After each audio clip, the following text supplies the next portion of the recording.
What is up, you guys? Welcome back to the channel. Welcome back to another video, man. I appreciate you guys for tuning in. If you're new to the channel, my name is Tim. I go by Hotshot Macc, and I've been a non-CDL hotshot driver for about 6 months. In this video, we are going to talk about the equipment that you need to get started as a non-CDL hotshot driver. Bare minimum to actually get you going.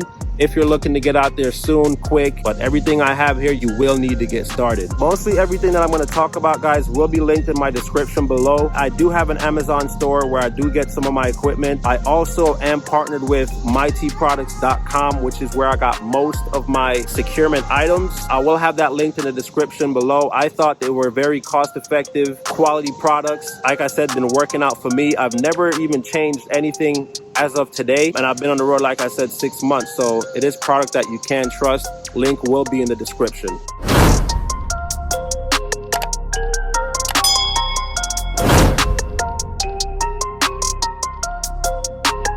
So I hope you guys can hear me, man. The bugs out here kind of going crazy. I'm currently in Ohio. Let's jump right into it. Real quick though, I want to talk about what I keep in my truck, the small equipment that I keep as far as DOT standard. So you gotta have a fire extinguisher, y'all. A DOT approved fire extinguisher. Mine is kind of compact. It's got to be mounted, so make sure you do have that, guys.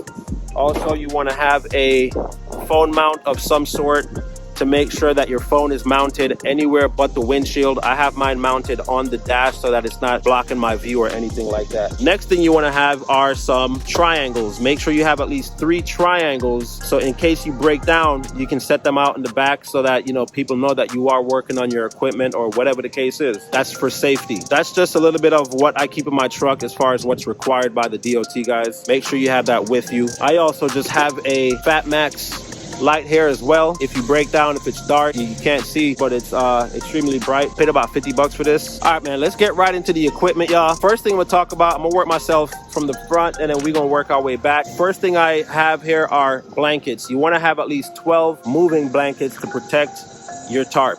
A lot of the freight that you get that requires tarping, it may have sharp points on there. You want to have the blankets to protect your tarps from ripping, guys. That is a must. All right, guys, so you're gonna need 2 tarps, whichever you prefer. For me, I got 2 16 by 27 feet tarps with 4-foot drops. I have a 32-foot trailer, so that is enough to cover the deck space. It's up to you. I chose a 14-ounce 16 by 27-foot tarp with 4-foot drops. It's a super lightweight tarp, so it's not too heavy. You want to make your job as easy as possible. No one really likes tarping, but it's a part of the job. It's a part of your equipment. You're gonna need also at least 50 bungees to secure your tarps. You need 50 21-inch bungees. Next, you're gonna need a winch bar. I got mine off of the same website, mytproducts.com. I got the one that has a ratchet on the end. You don't really necessarily need this. I'm not sure what the length is, but like I said, there's a ton of these out there. If you need it fast, you can go to a truck stop. I got this at a truck stop. It was pretty neat. What I used it for is for my ratchets on my railing. I use this to reel my straps back in so I don't have to do it by hand.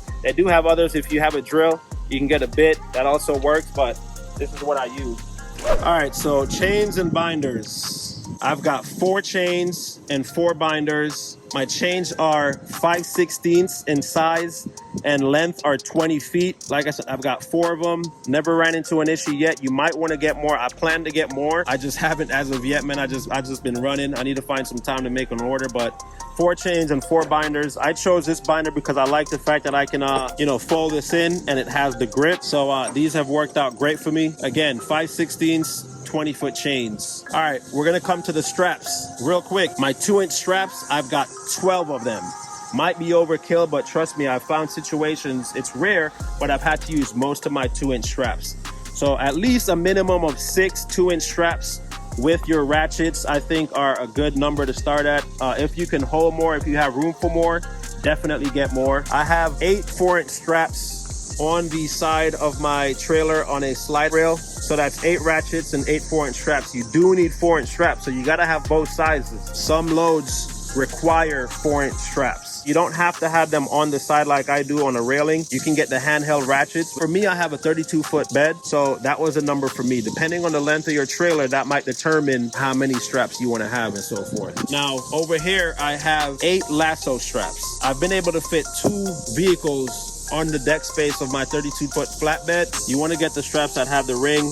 if you got a flatbed. I know there's other kinds for car haulers, but we don't have that type of setup. And I got the ratchet with the chain, man. I like these because I like the hook. It gives me a sense of peace with the durability. So these were the kinds that I got. Yeah, they've been working out for me. So like I said, I got 8 of those. Edge protectors. These are a must. You can't go on the road without them. Whether you got these types, whether the plastic kinds, they have some rubber pieces that you can buy. I've got a pack of 20 here, and then I had a good friend just give me 4. So that's what the orange are. So like I said, at least 20 of those.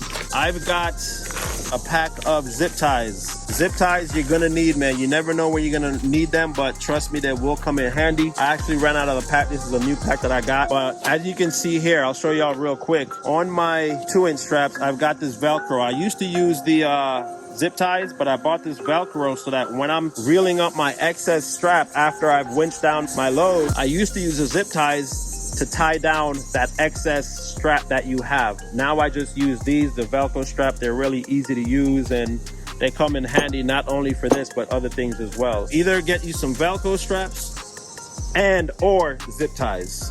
Highly recommended. All right, moving on. I've got 2, I guess, orange flags here. The only thing I've used these for is for when I have a vehicle that I have on the back, I usually put this flag just as a caution. Sometimes if it hangs over the bed a bit, you gotta have your flag on there. So that's what I got 2 of these for. You can have a 4-foot overhang to still be legal before you have to get into oversized. Guys, I almost forgot one thing. Follow me.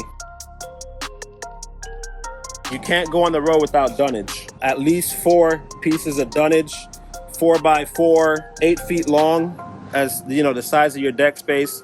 I did almost forget to include that, but you're gonna need dunnage, guys. Make sure you have them, whether you have them mounted somewhere, the bed of the truck, just make sure you get them. All right, so that takes care of kind of mainly the equipment that you're gonna need for securement. We touched on everything there. Next, if you are thinking about getting into doing oversized loads, okay, I've done a few oversized loads. They pay really well.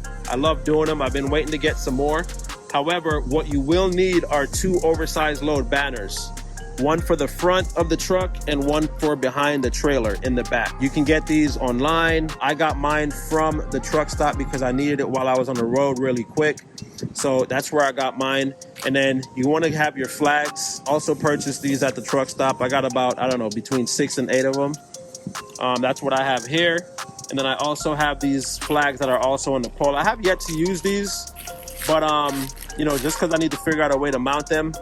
But when you have an oversized load, you want to have your 6 points that are flagged out, which are 4 on your trailer, covering the 4 corners of the trailer, and then 2 in the front of the truck. So yeah, that takes care of that, y'all. But that's really it, man. That's all you need, guys, to get started. But everything here is a necessity for you to at least start and get on the road doing Hotshot, y'all. All right, y'all, so that's really gonna be it for the video, man. Not a long video, but I just wanted to kind of highlight the equipment that you do need that's gonna get you started in non-CDL Hotshot as far as your securement items. I hope this helped out a lot, man, to give you guys an idea of what you're gonna need and what to look for. Like I said, I will have links in the description below. If you guys are looking, I have an Amazon store as well as a partnership with Mighty Products that will take you directly to their website. I'm hoping to have a discount code also for you guys so that when you do purchase, you get a small little discount, you get to save. So that will be in the description below. So with that being said, guys, thank you for tuning in. I appreciate all the support. Thank you guys for the continued support. The feedback that you guys have been giving me over this time that I've been on YouTube, it's really been heartwarming, and I'm humbled just to have the support that I do have. So if you are new to the channel, guys, consider subscribing. Again, I go by Hotshot Macc. I'm a non-CDL Hotshot driver. We're looking to grow. We got some things coming, some changes, so stay tuned as well for that. With that being said, don't forget to subscribe. Follow me on Instagram, Hotshot_Macc with 2 C's, and I'll see you guys in the next video. Peace.